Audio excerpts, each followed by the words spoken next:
You're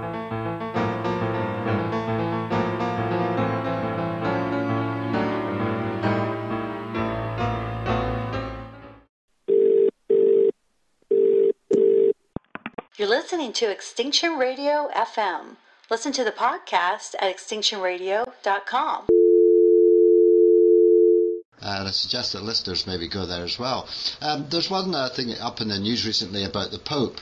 The Pope has apparently said that our current path is suicidal. This may be the most prominent coverage of the possibility of NTHE the world has yet seen. And as a journalist, I thought you might have an interesting take on that. What do you reckon, Dar? I've been actually one of the sections. When I kind of have a set format I use for. I call them my climate disruption dispatches, and I start with an introduction, and then I cover the Earth from literally Earth, air, water, air, like those different segments and stories as they relate to each one of those. So obviously water is going to be drought and floods, and the melting ice caps, etc.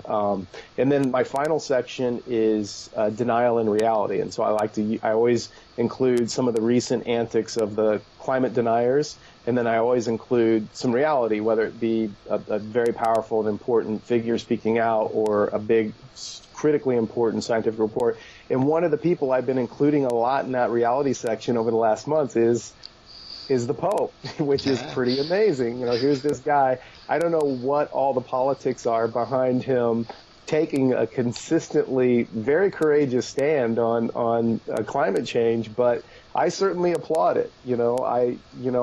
At this point, again, because of how far along we really are, if there's someone with as much power and prestige as that taking that strong of a stand, I mean, I think it's a great thing. And, we've got, hundreds of thousands, over 1 billion followers, I believe, who are Catholics around the globe now, taking his words, at least giving it serious consideration, even if they don't agree with it.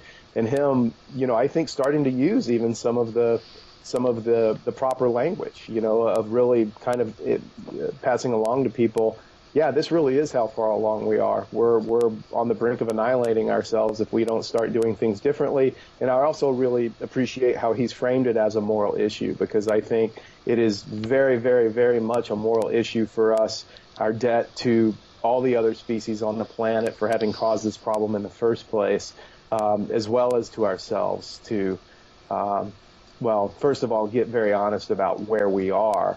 And then I think we still remain morally obliged to do everything we can to mitigate it.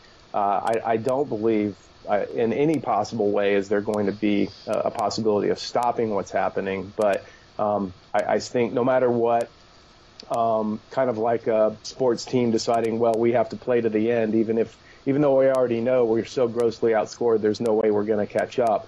But just for the sake of morality and honor, we need to try to still do the right thing.